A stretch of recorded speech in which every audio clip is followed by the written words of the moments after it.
After nearly 7 years of marriage, I thought I had weathered every possible storm of bitterness and heartache, but I was wrong. The greatest pain, the ultimate humiliation, would come from the very man I had loved and trusted for all those years. Just beyond my own bedroom door, I stood frozen, listening to the whispered voice of my husband, Michael. "What are you so scared of? My wife is so blindly in love with me, she trusts every word I say. Just be patient. Once I get control of her company, I'll divorce her and bring you and our son home for good." And the woman he was speaking to, the woman from my most horrific nightmares, was none other than Jessica, my sister-in-law, whom I had taken under my wing and cared for with all my heart. My world shattered in an instant on the very night I believed would be our happiest, our 7th wedding anniversary. My business trip to Tokyo had ended 3 days ahead of schedule. Throughout the long flight home, I could barely contain my excitement. I hadn't told Michael, wanting to give him the biggest surprise. I had bought him the limited edition watch he'd been dreaming of, imagining the joyous look on his face as he pulled me into his arms. I pictured a warm, intimate anniversary dinner where we would reminisce about the sweet memories of the past 7 years. I believed that after all this time, our love was a fortress, unshakable and indestructible. I arrived home just as the clock neared 11 p.m. Our large suburban house was shrouded in silence. I gently turned the key in the lock, trying not to make a sound. The house was warm, a faint scent of orchids lingering in the air. Everything was neat and tidy. I set my suitcase down and tiptoed up to the 2nd floor, towards our master bedroom. My heart hammered against my ribs. 7 days apart felt like an eternity, and I missed him terribly. But just a few steps from the door, a strange object hanging casually from the brass handle made me stop dead. It was a black lace bra, a style so daring and provocative it could never be mine. A cold shock coursed through my body. 1,000 chaotic questions swirled in my mind. Whose is this? Why is it here? The blood in my veins felt like it was flowing in reverse, my throat turning to dust. I pressed my ear against the wooden door, holding my breath to listen. And then I heard its sounds I should never have heard. Whispers and soft giggles, punctuated by heavy, ragged breaths. A woman's intuition screamed a horrifying truth, but my rational mind fought to deny it. Trembling, I gently pushed the door, widening the small crack. Through the hazy gap, under the dim glow of the bedside lamp, a naked, sordid scene assaulted my eyes. There, on our marital bed, were my husband and my sister-in-law, tangled in each other's arms. I stood there, a soulless statue. Every emotion inside me crumbled to dust, leaving only a numbing pain and an all-consuming disgust. I had been betrayed by the 2 people I trusted most in the world. My first instinct was to storm in, to scream and unleash my fury. But then I heard Michael's voice, thick with passion. "You're addictive, Jessica." As if that dagger wasn't deep enough, I heard their conversation continue the whispers they thought no one in the world could ever hear.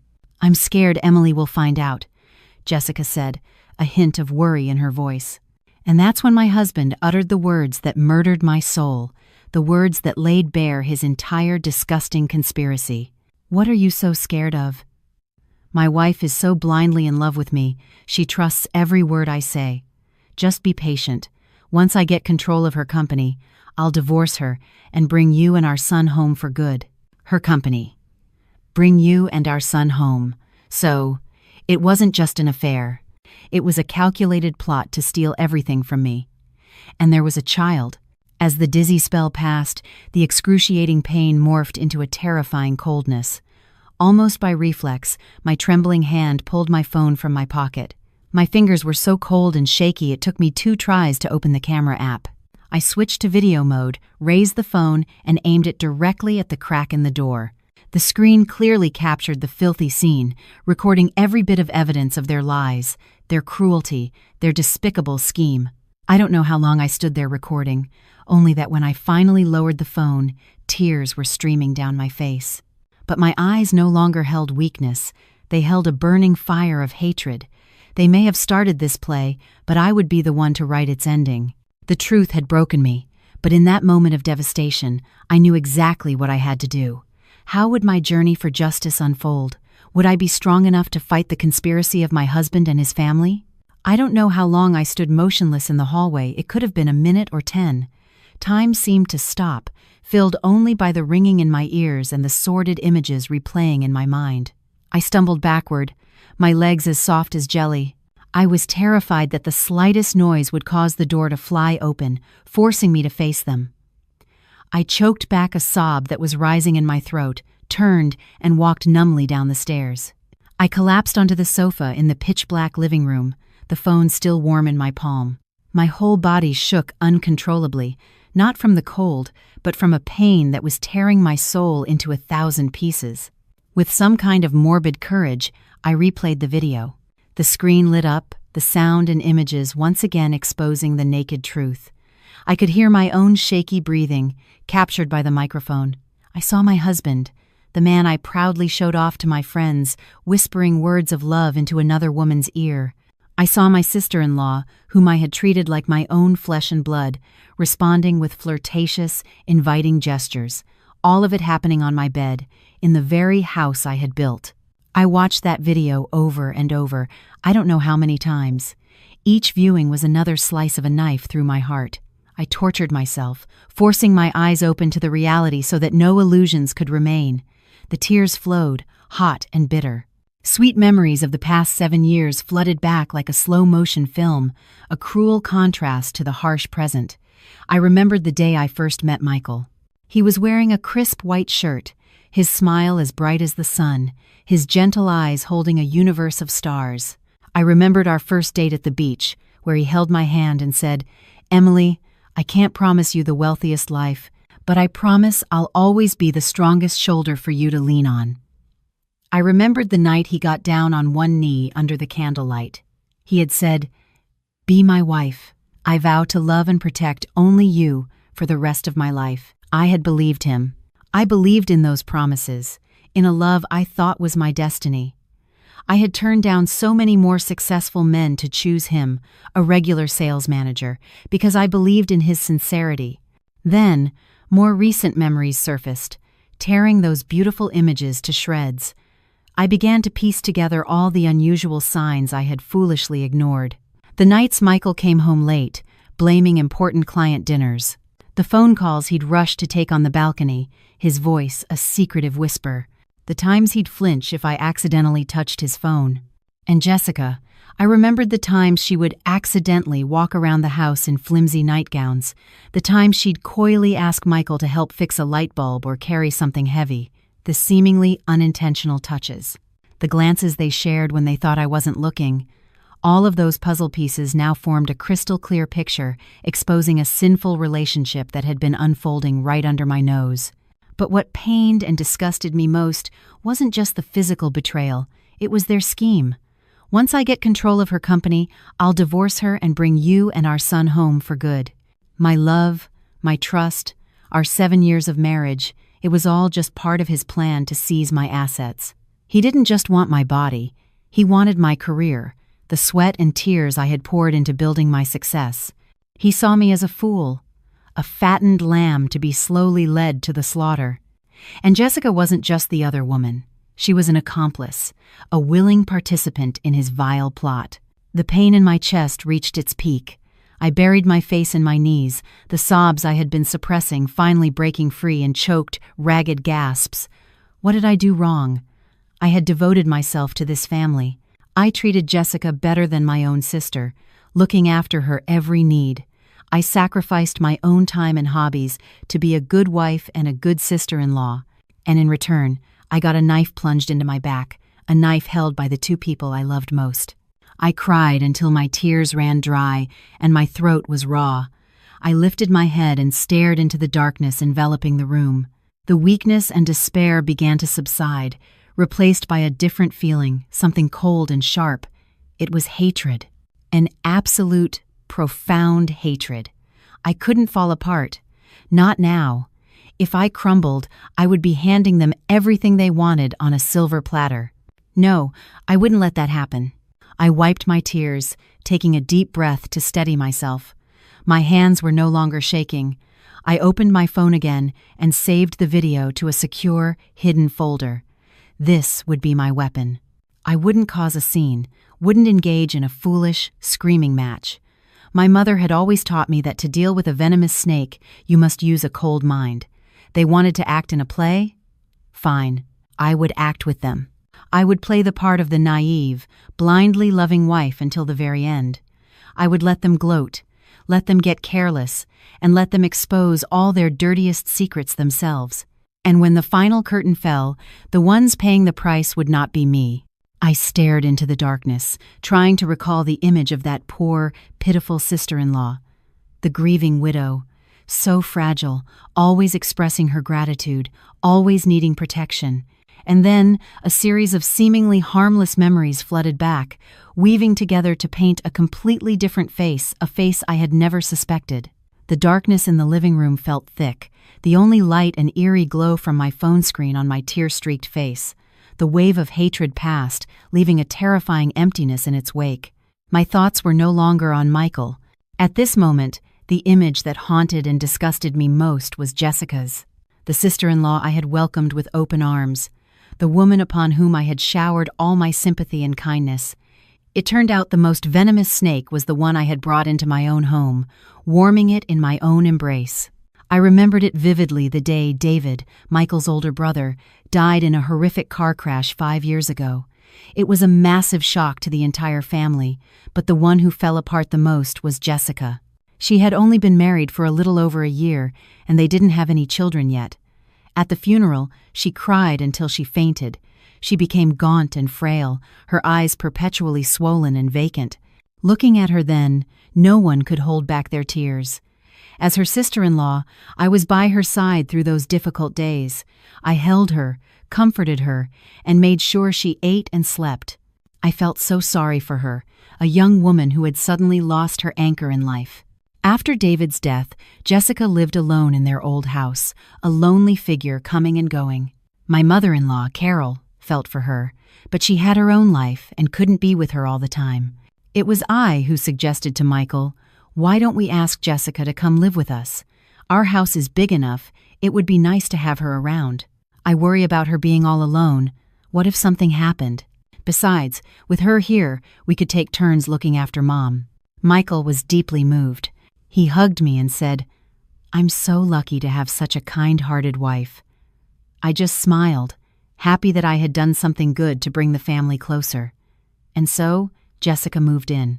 I treated her without any formality, like my own sister. I knew her office salary wasn't high, so I covered all the household expenses, never letting her contribute a single dollar. I worried she might feel insecure, so whenever I went shopping, I would buy her the same expensive clothes and handbags as my own, telling her we could look beautiful wearing matching things. I even arranged for her to join my company's corporate retreats, introducing her to everyone as my sister, and I was proud of it. I even constantly reminded Michael to be more attentive to her, to be a good younger brother in his late brother's place. I was so foolish that I had personally created every opportunity, pushing my own husband into that woman's arms.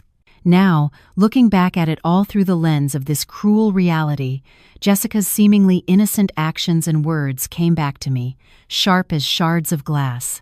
I remembered one time she let it slip to my mother-in-law, "Carol, you should have seen the new handbag Emily bought yesterday. I heard it cost tens of thousands of dollars. She's really amazing, so good at making money and enjoying life." At the time, my mother-in-law shot me a disapproving look, and I just laughed it off, thinking Jessica was just being naive. But now I understood. It was a spiteful, calculated remark, meant to paint me in my mother-in-law's eyes as a wasteful, extravagant daughter-in-law. I remembered the times I'd come home late from work to find Jessica busy in the kitchen. She'd see me and say quickly, "Oh, you're home. I saw you were busy, so I started dinner for you. I hope you don't mind." Back then, I was touched, feeling lucky to have such a good sister-in-law. But now I realize it was her way of slowly replacing me in the kitchen and in my husband's eyes. She was building an image of a diligent, hard-working woman, a stark contrast to me, the career-obsessed wife, and the brazenly intimate gestures. Once, I came home unexpectedly and found Jessica giving Michael a shoulder massage in the living room. Seeing me, she showed no embarrassment at all, just smiled and said, "Michael was so tired from work, I was just helping him relax a bit." Michael chimed in, "Yeah, honey, Jessica's got great hands. You should learn from her." At the time, I just felt a little uncomfortable, but then chided myself for being petty and jealous. But now I knew it wasn't jealousy. It was intuition, a warning bell I had willfully ignored. That woman, with her facade of weakness and sorrow, had used my own empathy and kindness as her weapon. She had turned my home into her stage, performing a perfect play of sisterly love, while secretly seducing my husband and plotting to steal everything that was mine. The pain of this betrayal was magnified 100-fold when I realized I had been duped by such a talented actress. I hadn't just lost my husband, I had lost my faith in kindness, in family. The hatred in me rose to a fever pitch, but I knew hatred alone wasn't enough. I needed to act. The recording confirmed their plan to take over my company. But what about the detail? Bring you and our son home. Was the child real, or just a lie to keep Jessica hooked? If he was real, how old was he, and why had I never known a thing? A new tangle of questions emerged, pushing me to find answers. I couldn't act with only half the truth. I needed to know everything, and perhaps the answers were right there, in Jessica's phone, the one she so often left carelessly on the kitchen counter when she was helping me cook. The night outside seemed endless. I sat motionless in the darkness of the living room, feeling as if I too were sinking into that black void. But no, I wouldn't allow myself to sink. The fire of hatred and the will to expose everything kept me awake. I couldn't just sit here, wallowing in pain and speculation. I needed proof, more information. Their scheme was bigger than I had imagined, and to confront them, I couldn't act blindly. I stood up silently, my steps as light as a cat's, as I moved toward the kitchen. I didn't turn on any lights, relying only on the faint moonlight filtering through the window. Jessica's beige leather handbag was still sitting nonchalantly on the dining table, right where she'd tossed it after helping me clear the dinner table before disappearing upstairs with Michael. My heart pounded in my chest. This was a risky move. If I got caught, my entire plan would be ruined. But the urge to know the truth was stronger than anything. I carefully unzipped the handbag, trying not to make a sound. Inside, besides a wallet and some makeup, her phone was tucked into a small pocket. My hand trembled as I picked it up. The screen lit up when I pressed the power button. Luckily, she didn't use facial recognition, just a simple pattern lock. Holding my breath, I tried a few common shapes, a Z, an M, nothing. Suddenly, I remembered seeing her unlock it once. Her finger had moved quickly, but it seemed to trace the shape of a heart. I tried drawing a heart. The screen unlocked. A feeling of grim satisfaction mixed with contempt washed over me. Even her password was a cheap declaration of love. I didn't have much time. I skipped the text messages, knowing they'd be careful to delete any evidence. I went straight to the photo gallery. Hundreds of pictures appeared, mostly selfies of Jessica and photos of her with friends. But when I scrolled down to the hidden albums, my heart once again stopped beating.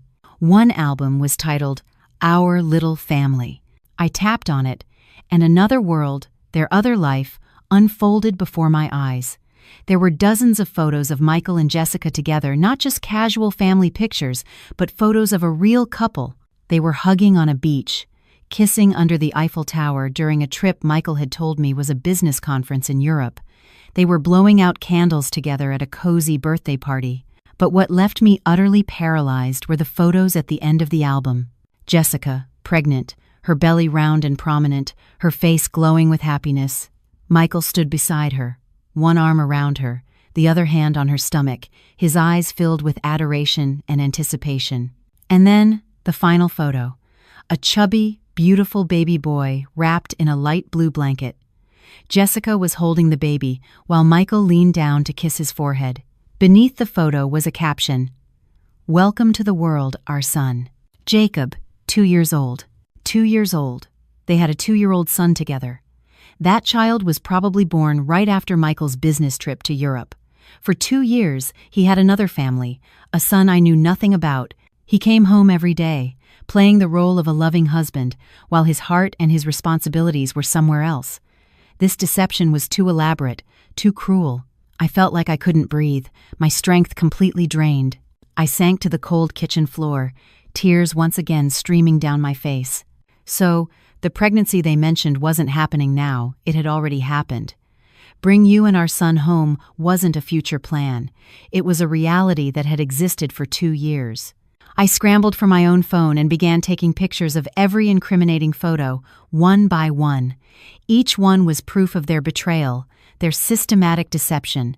Once I was sure I had saved everything, I carefully covered my tracks on Jessica's phone, placing it back exactly where I found it in her purse. I couldn't stay in this house a second longer.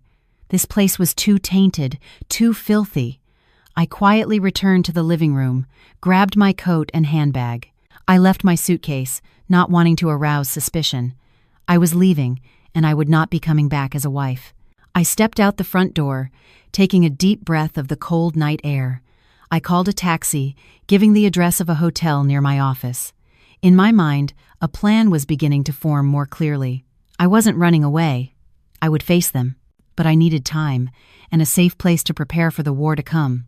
In the cab, I dialed Michael's number. It rang a few times before he answered, his voice thick with sleep. "Hello? Emily, honey, where are you?" That same sweet, fake voice. I forced my own voice to sound calm, even a little pouty. "I'm so sorry to wake you. My boss just called with an emergency at the office. I have to go check on it right away. I probably won't be back until morning. You go back to sleep, okay?" "An emergency? What happened? Do you need me to come over?" he asked, feigning concern. "No, don't worry about it. It's nothing major. I can handle it. Just stay home with Jessica, okay? Don't leave her all alone." I deliberately emphasized her name. There was a brief silence on the other end. Then he replied, his voice slightly unnatural. "Okay. You be careful then." After hanging up, I smirked bitterly. He hadn't noticed anything unusual in my words. He was still drowning in his own self-satisfaction, in his perfect charade. But there was one thing he didn't know. The sole audience member for his play now knew everything, and I was getting ready to rewrite the script. A script in which the villain would pay a very, very steep price. As I was lost in my thoughts, my phone vibrated. A new text from an unknown number. The message was short, just one line. "Emily, I know you know everything. Don't act alone. You're in danger." The short text message on my phone screen struck me like a bolt of lightning, shattering my already chaotic thoughts. "Emily, I know you know everything. Don't act alone. You're in danger." My entire body went rigid. Who was this? How did they know I had discovered the truth? And danger? What danger was waiting for me? A barrage of questions hit me, filling me with a fresh wave of panic. The taxi sped through the night, but I felt as if I were being watched by a pair of invisible eyes. A profound sense of unease enveloped me. I quickly texted back, "Who is this?" But there was no reply. I checked into the hotel in a daze. The room was luxurious and warm, but it couldn't dispel the chill that had settled deep in my soul. I bolted the door, drew the curtains, and sat on the edge of the bed, my eyes glued to my phone, waiting. But no more messages came. The terrifying silence was more unsettling than any threat. I realized I couldn't think clearly right now. In the midst of this tempest, I had only one lighthouse, one safe harbor. I dialed my mother's number. It was nearly 2 a.m., but she answered almost immediately, as if she had been awake, waiting for me. "Emily? Honey, what's wrong?" Her calm, warm voice on the other end instantly pulled me back from the brink of hysteria. "Mom!" I burst into tears, my voice choked with sobs. All the strength and composure I had tried to maintain dissolved in the face of my mother's gentleness. I told her everything about the photos I found on Jessica's phone, about the 2-year-old son named Jacob, about my deceptive phone call to Michael, and about the mysterious text message I had just received. My mother listened in silence, not interrupting once. She let me pour out my heart, letting me release all the pain and fear.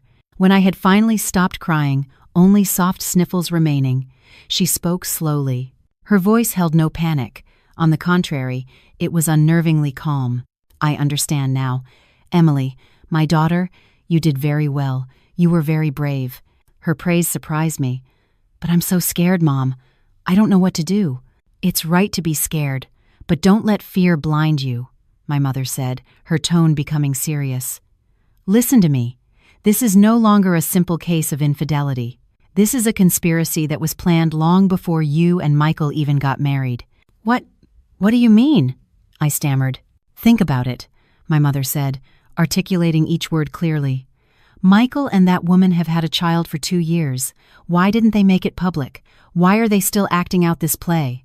If it were just about love, they could have divorced you long ago. But they didn't. Why? Her analysis was like a beam of light cutting through the fog in my mind. That's right. Why? Because their goal isn't love, my mother stated firmly. Their goal is your company, your entire fortune. That girl, Jessica, her husband, died young, leaving her with no support. And Michael is his sales manager, salary enough to give her and their son a life of luxury? Absolutely not. They need money, and you, my dear, are their gold mine. I was beginning to understand. So when he said, once I get control of her company, that was their ultimate goal. Exactly, my mother finished my thought. They're waiting for a moment when your guard is down, when you trust Michael enough to hand everything over to him, and then they'll strike. Think about it. If you hadn't come home early tonight, if you had remained the blindly loving wife, what would have happened in a few years? I shuddered at the thought. I would have likely been tricked into signing some transfer documents and then thrown out of my own house with nothing. What about the text message? Who could that be? I asked worriedly. My mother was silent for a moment, then sighed. I can't be sure. There are 2 possibilities. One, it's another enemy of your husband's family.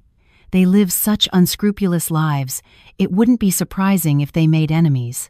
This person might want to use you to get revenge. 2. Her voice dropped. It could be one of my people. Your people? I was astonished. Yes, Emily, my mother confessed. I'm sorry I didn't tell you sooner, but from the day you decided to marry Michael, I felt something was wrong. A mother's intuition told me that boy wasn't as simple as he seemed. I quietly had someone keep an eye on them from a distance, not to interfere in your life, but to protect you. I was speechless.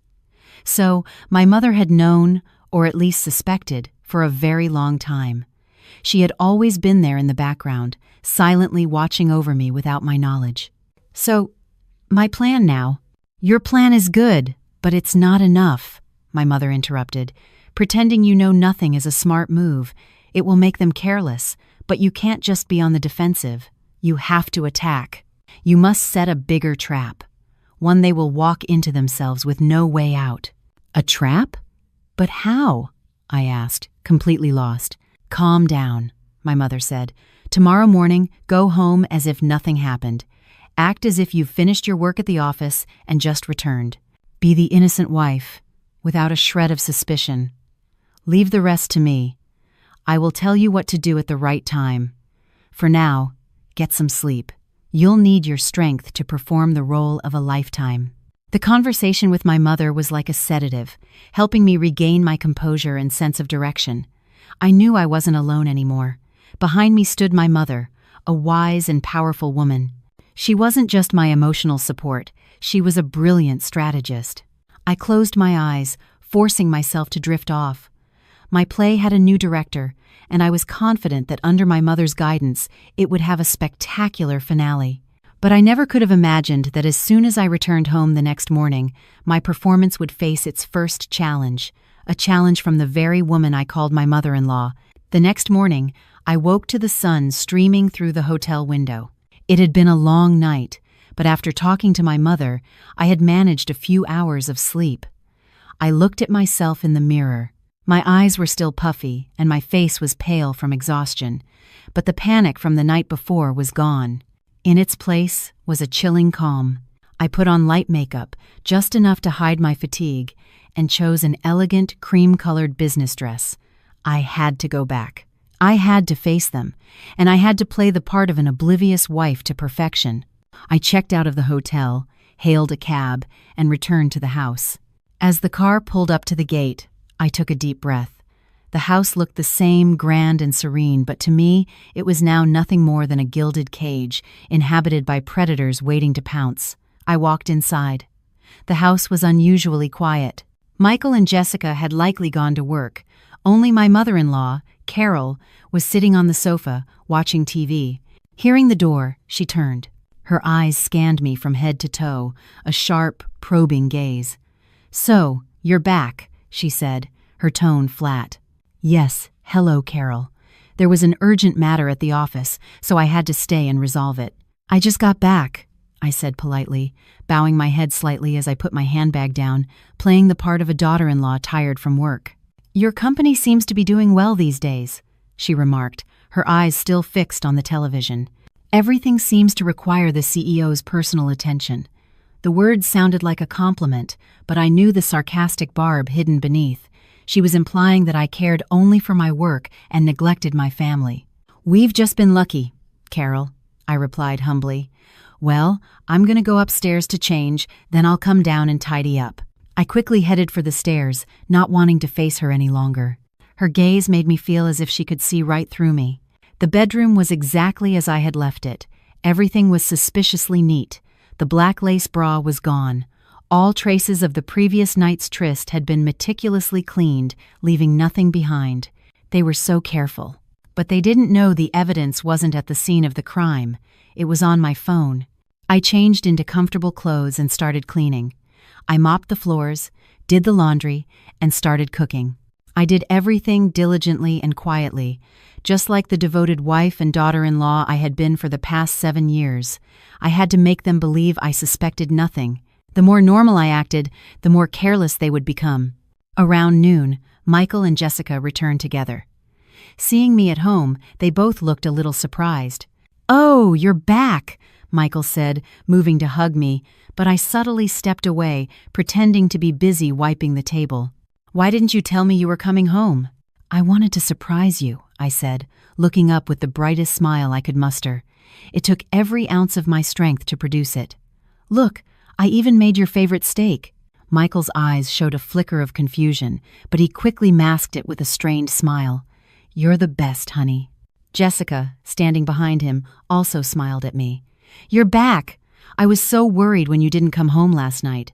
Her smile, her eyes, everything was perfect, flawless. If I hadn't seen it with my own eyes, I too would have been fooled by her pretense. Lunch was a bizarre affair. On the surface, we were a happy family. Carol occasionally put food on my plate. Michael kept complimenting my cooking. Jessica chattered on about funny stories from her office. They were incredible actors, and my performance was no less convincing. I smiled, made small talk, asked about my husband's work, and showed concern for my mother-in-law and sister-in-law's health. It was a perfect play, but under the table, my hands were clenched into white-knuckled fists. It took all my willpower not to throw my plate at their deceitful faces. After the meal, while I was washing dishes in the kitchen, Carol came in. She said nothing at first, just stood there with her arms crossed, watching me. After a moment, she asked casually, "So, Emily, how has Michael been lately?" I flinched but maintained my composure. "He's been fine, Carol. Is something wrong?" "I've noticed he's been leaving early and coming home late. He seems exhausted," she sighed. "Work must be stressful. As his wife, you need to pay more attention to him. Take better care of him. Don't be so absorbed in your own work." I stopped washing and turned to look at her. "Don't worry, Carol. I always take care of him." "Take care of him? And he's losing weight?" Her voice rose. "Or maybe you just don't know how to cook him nutritious meals?" A woman, no matter how successful her career is a failure if she can't keep her husband. Her every word was like a needle pricking my skin. She wasn't just being sarcastic, she was testing me. She wanted to see if I had any suspicions about Michael. I took a breath and smiled gently. "You're right, Carol. I must have my shortcomings. I'll make him some chicken soup with herbs tonight to help him regain his strength." My submissive and obedient response seemed to satisfy her. She grunted and turned to leave. I stood silently at the sink, watching her retreat. The first silent confrontation was over. I had passed, but I knew this was just the beginning. This woman, my mother-in-law, was not simple. She was sharper and more suspicious than I had thought. My act would face many more challenges.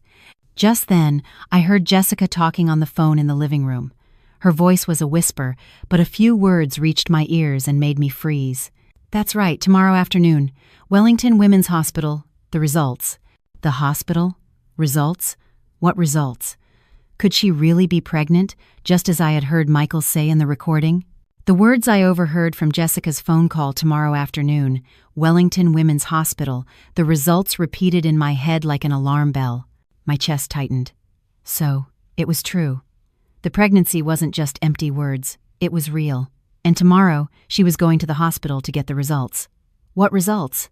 A confirmation of pregnancy? Or something even more significant? I quickly turned off the faucet, straining to hear more, but Jessica had already hung up as she saw Michael coming downstairs.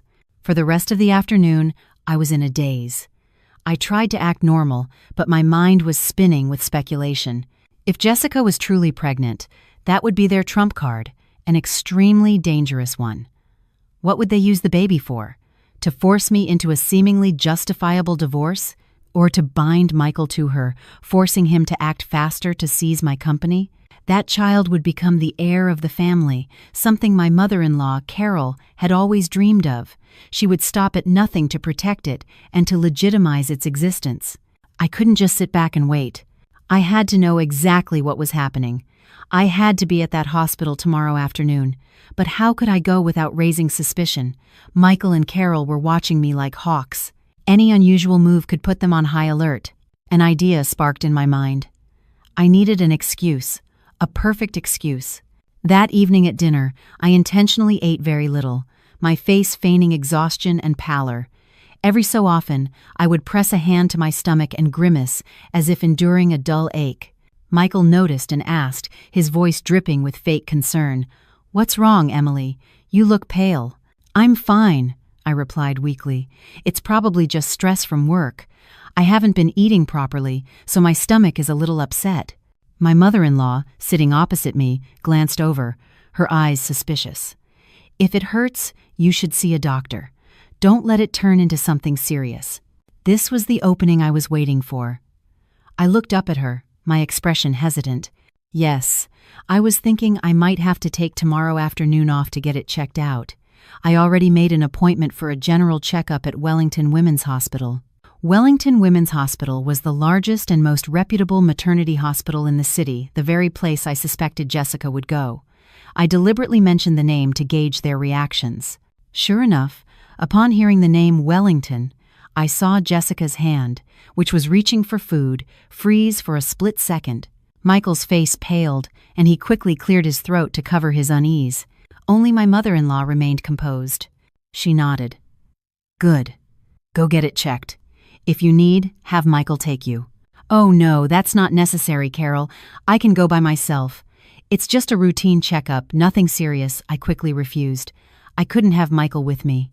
My plan required me to act alone. Dinner ended. I had successfully created the perfect alibi. Now, all I had to do was wait for tomorrow afternoon. The next morning, I went to work as usual. But instead of focusing on my tasks, I kept glancing at the clock, my stomach in knots. Around noon, Jessica told Carol she had a lunch date with an old friend and might be back late. My mother-in-law nodded without a hint of suspicion. I knew that old friend was Wellington Women's Hospital. Early in the afternoon, I also left the office, citing my doctor's appointment. I didn't go directly to the hospital. Instead, I drove to a cafe across the street, choosing a table with a clear view of the main entrance. I sat there, waiting patiently. A little after 2 p.m., a taxi pulled up. Jessica got out, wearing a loose-fitting dress, a hat, and a face mask that concealed most of her face. She hurried inside. My heart hammered against my ribs. I waited about 10 more minutes before following her in. The hospital was busy. I walked around the lobby, searching for her.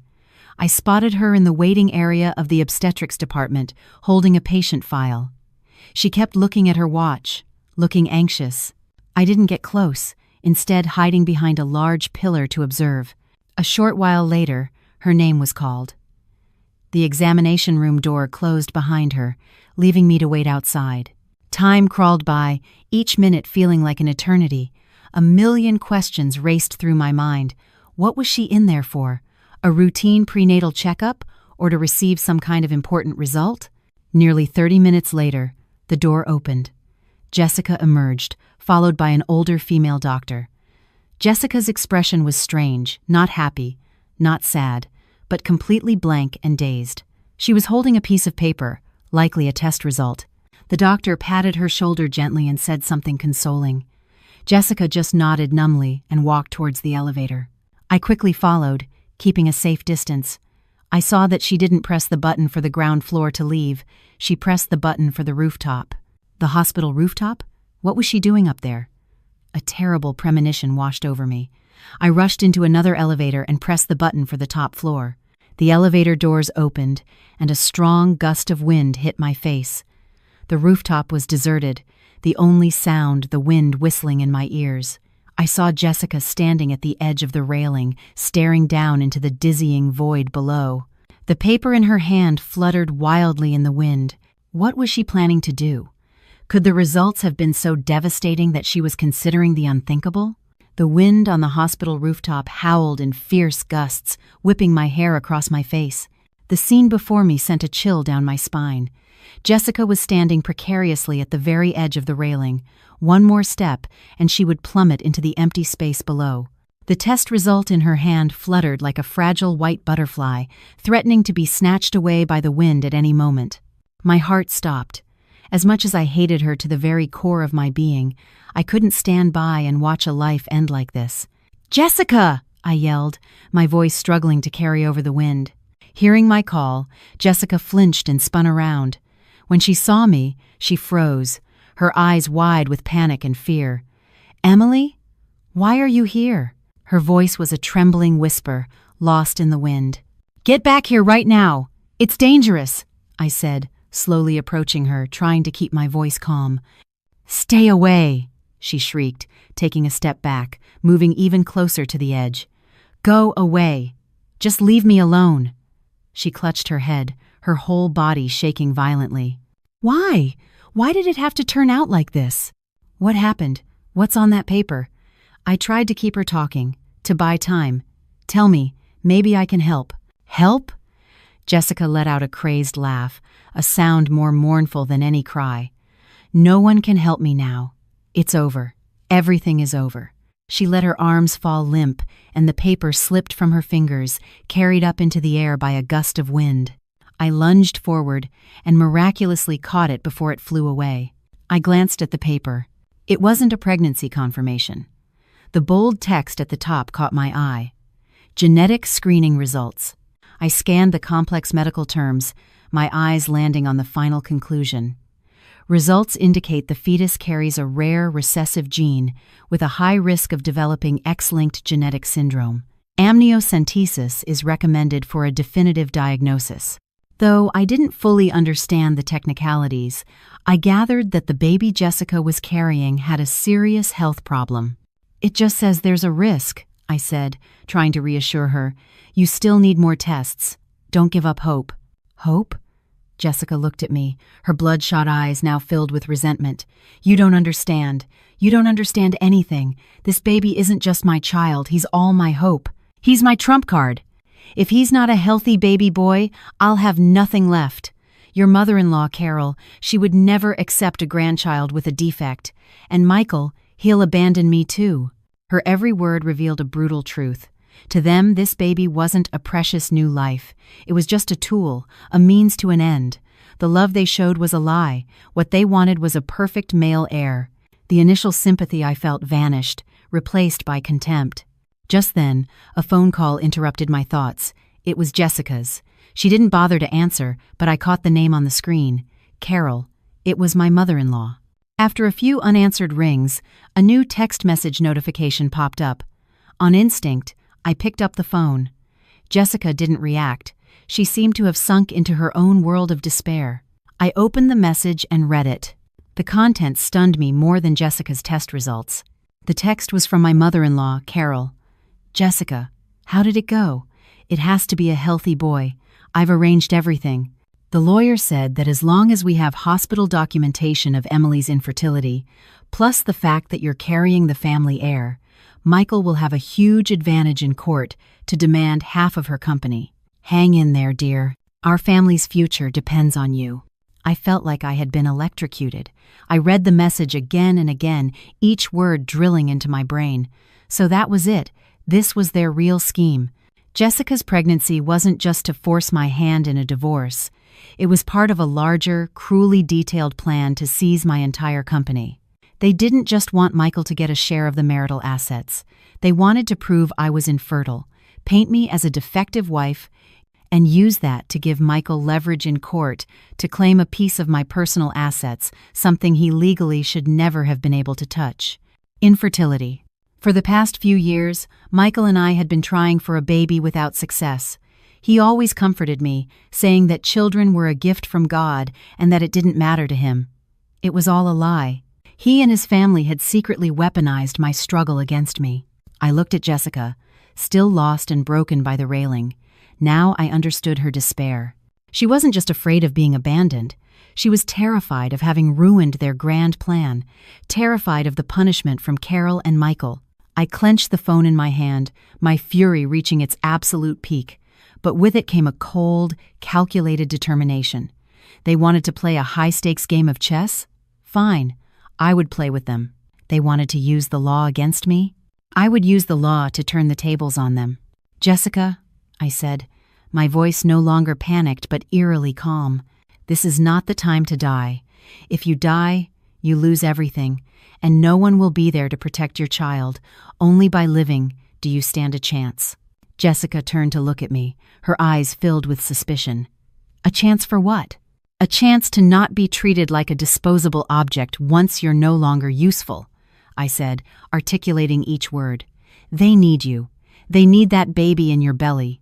But if the child isn't what they expect, how do you think they'll treat you?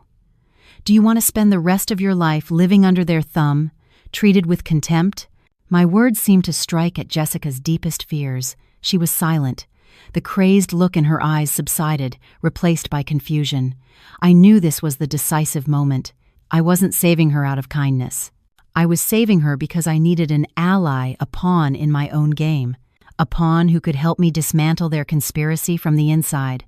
The wind on the rooftop still howled, but the tension between Jessica and me had dissipated. The madness in her eyes had faded, replaced by a raw, tangible fear and confusion. She was no longer teetering on the edge of the railing but had sunk to the ground, her face buried in her hands, her thin shoulders shaking with sobs. I knew my words had hit their mark, striking at her greatest fear, being discarded. I slowly approached and sat down beside her, keeping a respectful distance. I didn't reach out to comfort her. At this moment, pity would be an insult. I needed her to see me as a partner, not a savior. "Think carefully, Jessica," I said, my voice even and clear. "If this baby really does have a problem, what do you think my mother-in-law and Michael will do? They'll force you to terminate the pregnancy. And then, once you're no longer useful, they'll find another woman, another healthier incubator. You'll be left with nothing, branded as a homewrecker." Jessica lifted her head, her swollen eyes meeting mine. Her voice was hoarse. "So what am I supposed to do? What can I do?" "You can make a choice," I said, looking her straight in the eye. "Either you continue to be their puppet, living in fear and waiting for the day they throw you away, or you can work with me." "Work with you?" Jessica let out a bitter, cynical laugh. "You're the person I wronged. Why should I trust you?" "Because we have a common enemy now," I stated firmly.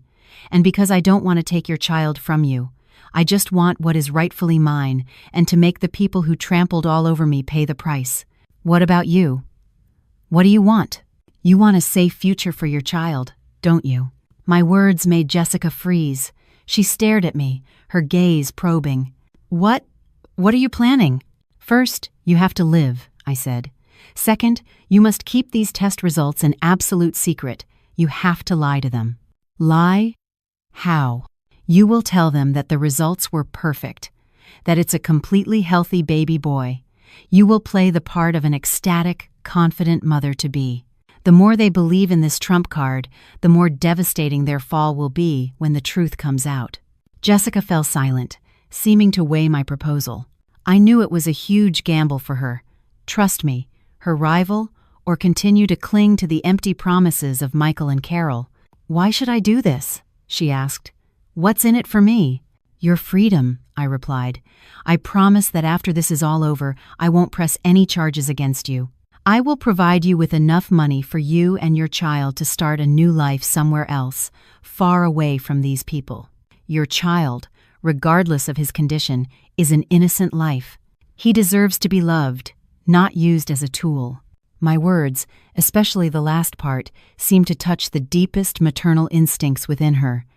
She looked down at her belly, her hand unconsciously stroking it. Finally, after a long silence, she looked up, her eyes holding a newfound resolve. "Okay, I'll do it. But you have to promise to keep your word." "I promise." I held out my hand. Jessica hesitated for a moment, then placed her cold hand in mine. With that handshake between two rivals, on the rooftop of a maternity hospital, an unlikely alliance was forged. "Now, the first thing you need to do," I said after we had both calmed down, "is call my mother-in-law and give her the good news." Jessica took a deep breath, composed her face into its usual radiant expression, and dialed Carol's number. "Hello, Carol. It's me. Yes, the results are wonderful. The doctor said it's a healthy boy, developing perfectly." She acted flawlessly, her voice clear and joyful. On the other end, I could hear Carol's ecstatic cry. "That's wonderful news, dear. Wonderful. You just focus on that. Leave everything else to me." After hanging up, the smile vanished from Jessica's lips. She looked at me, her expression complex. "What's next?" "Next, we launch a preemptive strike," I said, my voice turning cold. "They want to use lawyers to destroy me. So, we'll use a lawyer to make them panic." Without another moment's hesitation, I pulled out my phone and called someone I knew could help me make the first move in this chess game. Leaving the hospital, I didn't go home. I drove to a prestigious law firm in the city center. The man I needed to see was Mr. Lawson, a veteran attorney and a close friend of my late father. I had briefly explained my situation to him over the phone, and he had agreed to see me immediately. Sitting in his elegant office, I laid out the entire story from the night I caught them, to the photos, the recording, and the conspiracy to steal my company that I had uncovered in Carol's text message. The more Mr. Lawson heard, the grimmer his expression became. When I finished, he slapped his hand lightly on the desk. The audacity! To think they could disregard the law and my friend's daughter like this. He looked at me with a mixture of sympathy and resolve. "Emily, don't you worry. Leave this to me. They want to play legal games? I'll show them what the law really is." "What are you going to do?" I asked. "First, we're going to send them a little gift." Mr. Lawson smiled, a hint of steel in his eyes. "A cease and desist letter from my firm, demanding an immediate stop to all acts of harassment, slander, and attempts to seize your assets. At the same time, we'll request a formal meeting between our legal counsels to discuss the division of assets in a divorce. The letter will be delivered personally to both Michael and Carol." I understood his strategy. It was a psychological blow, designed to shock and terrify them, since they still believed I was a naive little lamb. "But they have their own lawyer," I said, worried. "Their lawyer is small time," Mr. Lawson scoffed. "When they see a letter from my office, they'll know how to behave. You just go home and continue your performance. Let Jessica deliver her good news, and then just wait for the show to begin." Just as Mr. Lawson predicted, the legal letter, delivered the next morning, sent a shockwave through my husband's family. That afternoon, as I was in the kitchen, I heard Michael and Carol shouting at each other in the living room. They were panicking, unable to understand why I had acted so suddenly or how I had discovered their plan. They were likely suspecting each other, wondering who had leaked the information. My act was starting to work, but I had no idea their reaction would lead to an even more horrific truth, a dark secret from Michael's past that he had buried for years. I stood, pressed against the kitchen door, holding my breath and listening. The argument in the living room grew louder. The letter from Mr. Lawson's firm had truly hit its mark, igniting panic and mutual suspicion among them. "How could she know?" Carol's voice was shrill with alarm. "Our plan, only the three of us knew. Michael, did you slip up? Did you say something?" "How could I have said anything?" Michael shot back, his tone defensive and frustrated. "I haven't even seen her since yesterday. Maybe it was Jessica. What if she's playing both sides? Impossible, Carol dismissed immediately. She's completely dependent on us, on the air she's carrying. Why would she betray us? I smirked to myself. Carol was so confident in her ability to control people, never realizing that her overconfidence was her greatest weakness. Their argument raged on, a blame game to find the mole. They never once suspected that I, the wife who loved her husband blindly, could be behind it all. They just assumed someone had tipped me off. This only made me more confident in continuing my charade. When Michael stormed into the kitchen for a glass of water, his face was a thundercloud. He stopped short when he saw me, his eyes narrowing. "Did you hear something?" I looked up, my eyes wide with manufactured innocence. "Hear what?" "I just heard you and Carol talking a little loudly. Is everything okay?" I performed my part flawlessly. Michael stared at me for a few seconds, searching my face for any sign of deception. But then he sighed and shook his head. "It's nothing, just some minor family stuff." He didn't dare tell the truth. Admitting it would be admitting his own conspiracy. In the days that followed, the atmosphere in the house was suffocating. Carol and Michael dropped the pretense of a happy family. They engaged in hushed conversations and exchanged meaningful, nervous glances. They were desperately trying to figure out how much I knew and who was backing me. Meanwhile, Jessica's performance was even more brilliant than mine. She acted overjoyed about her healthy pregnancy, constantly talking about a bright future and giving the family a beautiful grandson. She would even make pointedly sweet remarks in front of me, like, "I hope my son will be as smart and successful as his Aunt Emily." Each word was a hidden dagger, meant to both please Carol and test my reaction. I ignored it all. I remained the oblivious wife. I went to work during the day and came home to cook elaborate meals at night. My placid demeanor seemed to be driving them crazy. They couldn't understand how I could be so calm after sending a lawyer's letter. They didn't know I was just waiting for the biggest fish to take the bait. And then, the opportunity arrived. Following the plan my mother and I had devised, I began to set the trap. I intentionally left a binder on my home office desk labeled Florida Resort Property Investment, Phase 1. Inside were professionally presented market analyses and enticing profit projections. Of course, it was all fake, a project created by my mother and her associates. I knew Michael, desperate for money to fund his schemes, couldn't possibly resist such a lucrative opportunity. Sure enough, that night, as I feigned sleep, I sensed Michael tiptoeing into my office. I heard the rustle of papers. He had taken the bait. The next morning at breakfast, Michael was in exceptionally high spirits, a stark contrast to his recent foul mood.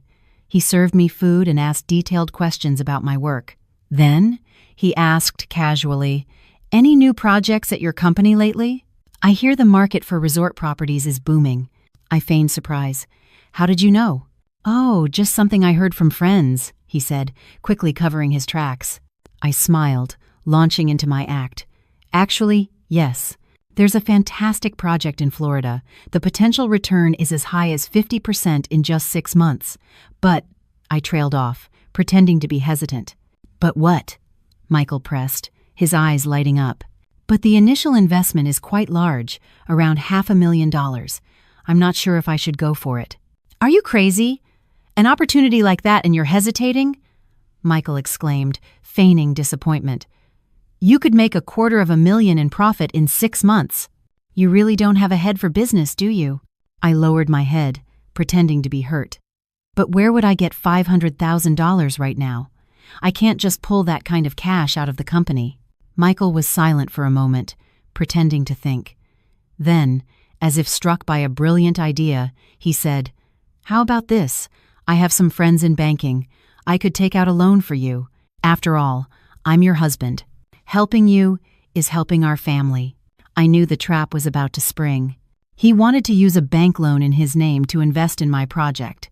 That way, if it succeeded, he would have grounds to claim a share of the profits. A perfect plan. "But wouldn't that be too much trouble for you?" I asked, feigning concern. "Trouble? What are you talking about? We're husband and wife," he said with a smile I knew was dripping with greed. Over the next few days, Michael relentlessly pushed me about the Florida project. He even drafted a joint investment contract between us, stating that he would secure the capital while I would manage the project. I acted as if I were completely won over. The day to sign the loan documents at the bank arrived. I sat beside Michael, watching him confidently sign his name on the debt papers, a quiet, vengeful satisfaction growing inside me. He had no idea he had just signed his own conviction, a conviction that went far beyond money. Just as we left the bank, Mr. Lawson's phone rang. He answered, and his expression suddenly turned grave. "What? Is that confirmed?" He turned to me, his voice urgent. "Emily, there's something else. My investigators, while digging deeper into Michael's past, have uncovered something shocking. His brother, David, the one who died 5 years ago, his death might not have been an accident." Mr. Lawson's words were a thunderclap, making my head explode. All the sounds around me faded away, leaving only his voice echoing in my ears. His death might not have been an accident. I froze, a chilling sensation creeping up my spine. An accident. For 5 years, the entire family and everyone else believed that David, Michael's older brother, had died in a tragic car crash. But now, Mr. Lawson was saying it might not have been an accident at all. Then what was it? "Mr. Lawson, what are you saying?" I stammered, my voice barely a whisper. What does that mean?" Mr. Lawson looked at me, his expression deadly serious. He signaled for the driver to pull over on a quiet street, then turned back to me. "Emily, you need to stay calm and listen." While investigating Michael's background, my people re-examined the file on his brother's accident. There are several very suspicious details. "Suspicious?" "Yes," Mr. Lawson said, his voice low. "According to the report, David was driving on the highway when he suddenly lost control, hit the median, and was killed instantly. The police ruled the cause as falling asleep at the wheel. But my investigator found a witness from that day, a truck driver who was right behind David's car. The man was afraid to come forward back then, but he's talking now. He said that just before the car swerved, he saw a struggle inside the vehicle." "A struggle?" My heart clenched. "Yes. And more importantly, the person sitting in the passenger seat next to David at that time was Michael." Mr. Lawson said his name, and I felt my world collapse all over again. Michael. He was in the car, but I remembered, after the crash, Michael had only minor scratches. He told everyone he had been asleep in the back and had no idea what happened until he woke up in the hospital. He had lied. "Not only that," Mr. Lawson continued, his voice hardening. "My people also discovered that just 1 week after his brother's death, all of David's shares in their small family business were transferred to Michael's name, based on a pre-existing will. And the sole beneficiary of that will was not his wife Jessica, it was Michael." All the disparate pieces suddenly clicked into place, forming a horrific picture. A suspicious accident, a false testimony, a strange will, and Jessica, the grieving widow, who then became the mistress of her own brother-in-law. A wave of absolute revulsion rose in my throat. Could it be? I didn't dare speak my thoughts aloud. Mr. Lawson sighed. "Right now, it's all just suspicion. We don't have concrete proof to convict him, but it shows the level of cruelty and cunning in Michael and his family. It's far worse than we ever imagined. They will do anything for money, even sacrifice their own flesh and blood." I sat in stunned silence, a deathly chill spreading through me. I thought I had seen their true faces, but this was 1,000 times more monstrous. The man I had lived with for 7 years, the man I had once loved, could be a murderer, a man who killed his own brother for money. And Jessica? Did she know? When did their affair begin? Before or after David's death? Was she also an accomplice in this terrible scheme? A new flood of questions arose, each one a knife twisting in my heart. I felt like I was sinking in quicksand, a conspiracy within a conspiracy, where every struggle only pulled me deeper. "Emily, are you okay?" Mr. Lawson asked, concerned. I shook my head, trying to regain my composure. "I'm fine. Mr. Lawson, what do we do now?" "For now, we stick to the plan," he said. "Let the $500,000 trap spring. That will be the biggest blow to their finances. As for this other matter, we must investigate with extreme caution. I'll have my team continue to search for more evidence. But you, Emily, you must be incredibly careful. You are living with a monster. You cannot let your guard down for a single second." I nodded, my heart heavy. The satisfaction I felt from tricking Michael into signing the loan papers was gone, replaced by a genuine, terrifying fear. I was sharing a house with a potential murderer. I had to get out. But not yet. I had to stay. I had to find the truth not just for myself, but for his dead brother, too. That evening, I returned home to find Michael in his office, engrossed in the fake project file I had provided. He looked up at me, a triumphant smirk on his face. "Look at this, honey. I've spoken with the bank manager. All the paperwork is done. As soon as you sign the authorization form, the money will be released tomorrow." I looked at him, at that smile, at those eyes glittering with greed, and I forced a smile of my own. "That's wonderful, honey. I'm counting on you." But inside, a different question screamed in my mind. That hand, the one holding the pen and pointing to the contract, was it the same hand that had caused his brother's death? That night, I couldn't sleep. The image of the crash, of the struggle in the car, haunted me. I suddenly remembered something. In Michael's office, there was a small safe he always guarded fiercely. He said it was where he kept important mementos.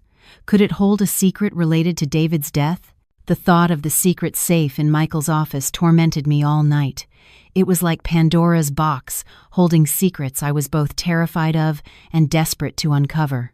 Was there a clue about David's death inside? Or was I just overthinking things? I couldn't wait any longer. I had to find a way to open it. But how? Michael guarded it like a hawk, and I had no idea what the combination was. My chance came unexpectedly the following afternoon. It was my mother-in-law's birthday. Despite my burning hatred and disgust, I still had to play the part of the devoted daughter-in-law. I had booked a small party at a fancy restaurant, inviting all their close relatives and friends. This wasn't just an obligation, it was part of my plan. I needed a stage, a public forum, for my final takedown. And Carol's birthday party, ironically, was the perfect venue. That afternoon, the entire family was busy getting ready. Michael was preening in his best suit. Jessica was made up beautifully, her maternity dress unable to hide her triumphant expression. Carol was dripping with jewelry, bragging to the neighbors about her golden daughter-in-law me. Watching their charade was almost laughable. "Are you ready yet?" "Everyone's waiting downstairs," I said, stepping into the office to hurry Michael along. He was standing in front of the mirror, adjusting his tie. "Almost." "You go on ahead," he said, his eyes still fixed on his handsome reflection. Just then, his phone rang. He glanced at the screen and quickly stepped out onto the balcony to take the call. It was probably Jessica. This was my moment. I glanced at the small safe under his desk. My heart hammered. I only had a few minutes. I quickly sat down, pretending to look for something in a drawer while my eyes were locked on the safe's combination dial. I had to try, but what combination? His birthday? Our anniversary? Jessica's birthday? No, those were too obvious for someone as cautious as Michael. Suddenly, I thought of David, his brother. I remembered Michael once saying how much he idolized his older brother, how David was his biggest influence. Could it be? My hands trembled as I entered David's date of birth. Beep, beep, beep. The error sound chimed. It wasn't it. My heart sank. What else could I try? I scanned the office, searching for a clue. My eyes landed on the only photograph on his desk, a picture of David and Michael as children, their arms around each other, beaming. At the bottom of the wooden frame was a small engraved plaque, Anniversary of the Founding of D&M Enterprises. I remembered. That was the name of the small family company the two brothers had started together right out of college, the company whose shares now belonged entirely to Michael. An idea flashed. I tried entering the date the company was founded. Click. A soft sound. The safe door popped open. I froze, a mix of elation and terror washing over me. I had opened it. I glanced at the balcony. Michael was still deep in conversation. I didn't have much time. Trembling, I pulled the safe door open. Inside wasn't cash or jewels, just a few file folders and a small wooden box. I grabbed the folders first. My heart stopped. They were life insurance policies. 2 of them. One for David and one for me. Both were for massive amounts. And the most horrifying detail, the sole beneficiary listed on both policies was Michael Davis. So that was it. He hadn't just taken the company shares, he had received a huge insurance payout from his brother's death. And me, if anything were to happen to me, he would get everything. He had planned it all. A perfect scheme to get rich off the lives of those closest to him. My blood ran cold. Nausea rose in my throat. I fought to stay calm as my shaking hands opened the small wooden box. Inside was an old, cheap-looking phone. I pressed the power button. It still had some battery. I went to the text messages, and what I read confirmed my worst fears.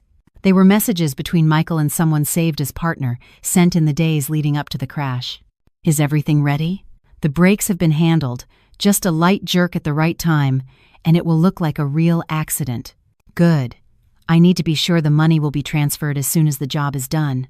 Of course, as soon as I get the insurance payout, you'll get your cut. Just make sure it's clean. I collapsed onto the floor, the phone slipping from my grasp. My whole body shook uncontrollably. It was true. It wasn't an accident. It was a meticulously planned, monstrous murder. And the mastermind was none other than my husband, the younger brother David had loved so dearly. He had killed his own brother for money. A monster. He was a monster in human skin. "What are you doing in there?"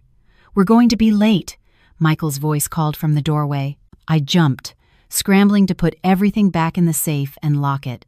I took deep breaths, wiping away the tears that threatened to fall. I couldn't let him find out. Not now. I stood up, opened the door, and forced a smile, just looking for my lipstick. Let's go.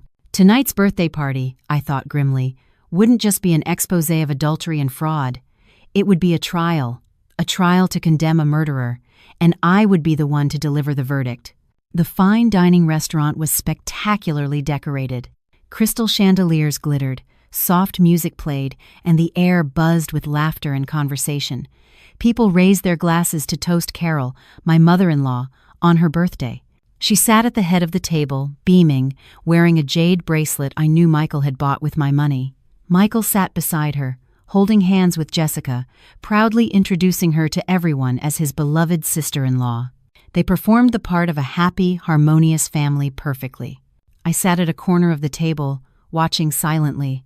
I was like an audience member at a tragic comedy, a play where I knew every line, every move, and the disastrous ending that was about to unfold. The feeling in my heart was no longer the pain of a betrayed wife. It was a profound, seething contempt for the people smiling and laughing in front of me. One a murderer, one an adulteress, one an accomplice who covered up her own son's crimes. They were a family of sinners. "Emily, why are you sitting over there all by yourself?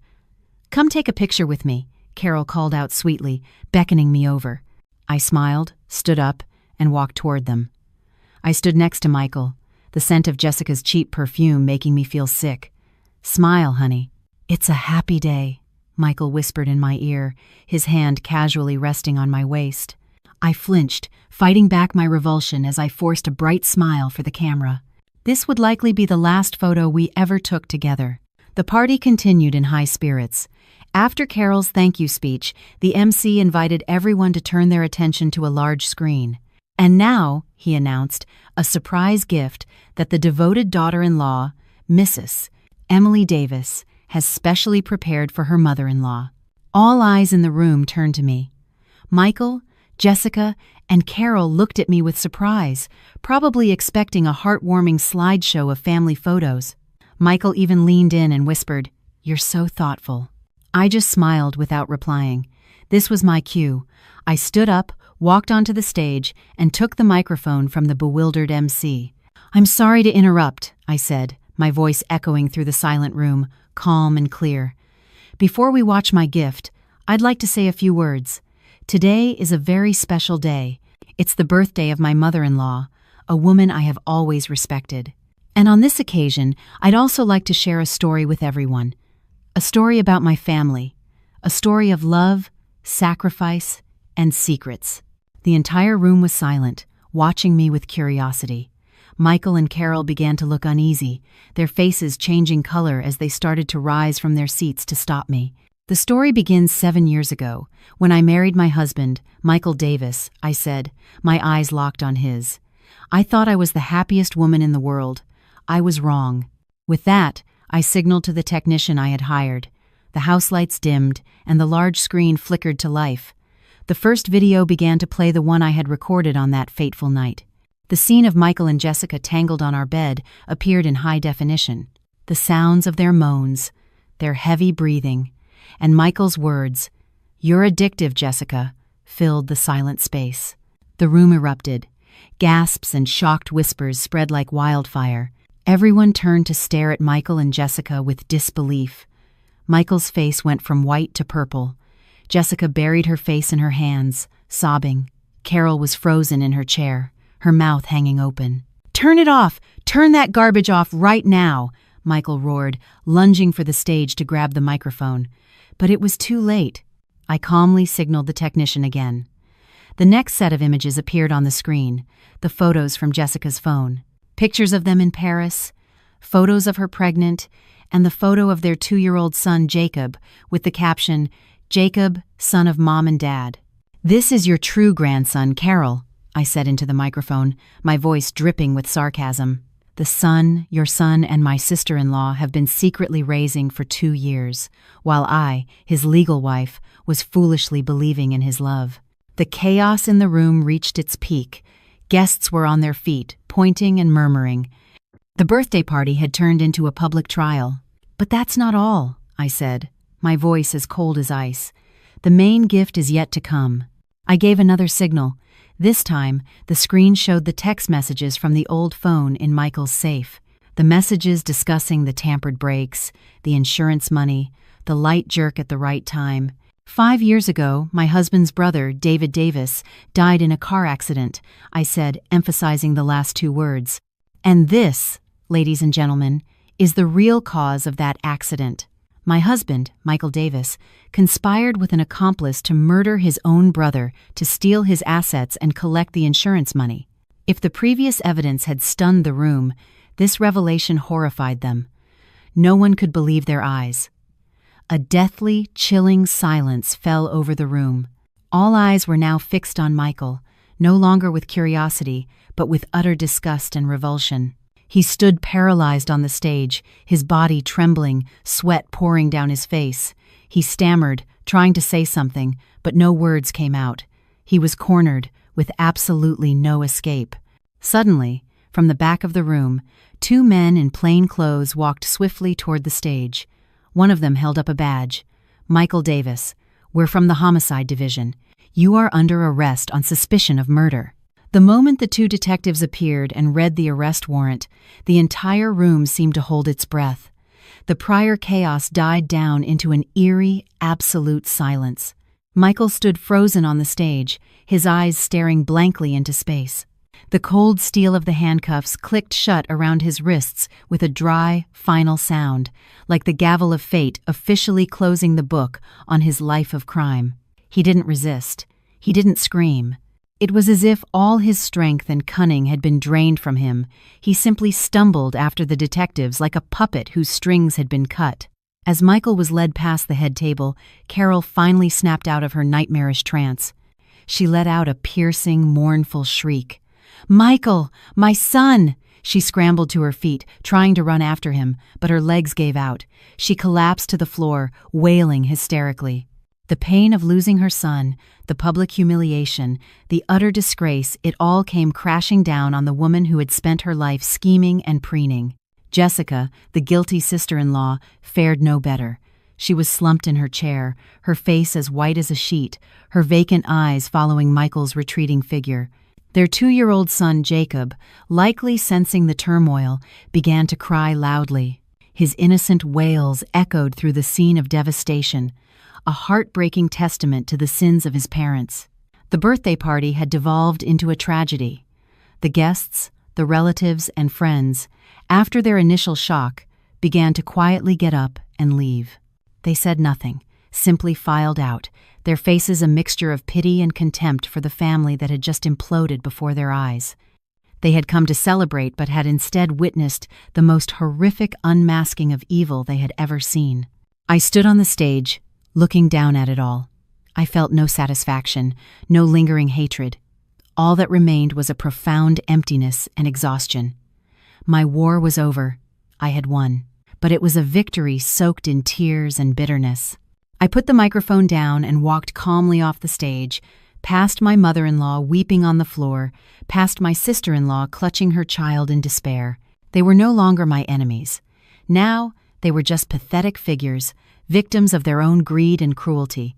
My mother was waiting for me at the exit. She said nothing, just draped a coat over my shoulders and guided me to the car. As the car pulled away, leaving the lavish restaurant and the wreckage of the Davis family behind, I glanced back. Through the window, I could see Carol, still crumpled on the floor, a lonely, miserable silhouette. I knew that from this moment on, their lives would be an endless cycle of torment, regret, and retribution. A few months later, Michael's trial began. With the irrefutable evidence, the testimony of his arrested accomplice, the text messages, the insurance policies, the court found him guilty. He was sentenced to life in prison without the possibility of parole for the crimes of first-degree murder and fraud. Jessica, for her role as an accessory and for concealing a felony, also received a significant prison sentence. Carol, after the immense shock, suffered a complete mental breakdown. She now lived in a state of confusion, constantly muttering the names of her two sons. The Davis family, once a pillar of their community, was utterly destroyed. As for me, after the storm, I found peace far away from it all. I sold my company, and the house filled with painful memories. I used a portion of the money to establish a charitable foundation in David's name, dedicated to helping victims of wrongful legal prosecution and providing legal aid to vulnerable women. I wanted to turn my pain into strength, to help others so that no one would have to endure the tragedy I had. With the remaining money, I bought a small house by the sea, a place with golden sun, white sand, and the soothing sound of the waves. I lived a simple, quiet life, spending my days reading, gardening, and walking along the beach every evening. I never remarried. The scar in my heart would probably never fully heal, but I learned to live with it. I learned to forgive not them, but myself, so that I could finally find tranquility. One evening, as I was sitting on the sand watching the sunset paint the sky, a little boy, about 2 or 3 years old, chubby and cheerful, ran toward me. He tripped and fell, and I quickly helped him up. "Are you okay, little guy?" I asked, brushing the sand off his clothes. "I'm okay," he said, looking up at me with big, round, dark eyes. For a moment, I froze. Those eyes, that smile, they looked so much like Jacob's. "Thank you," a familiar voice said. I looked up. The woman standing before me was Jessica. She looked completely different, stripped of her former glamour and pride. She wore simple clothes, and her face was weathered, but her eyes were clearer, more serene. After being released from prison on probation, she had moved here with her son, living in a small fishing village nearby. We sat together on the sand, not speaking, just quietly watching her son play in the surf. There was no hatred between us, no resentment. All that remained was the shared silence of two people who had survived the same great storm. I'm sorry," Jessica finally whispered, her voice hoarse. I didn't reply, just gave a slight shake of my head. An apology meant nothing now. All the debts had been washed away by the tide. I looked out at the horizon, where the fiery sun was slowly sinking below the water. Another day was ending, and a new one was about to begin. I knew my life was the same. The painful past was finally closed. Ahead of me was a new dawn, a new life of freedom and peace. And I, Emily, the woman who was once crushed to the lowest depths, had finally found my own rebirth from the ashes of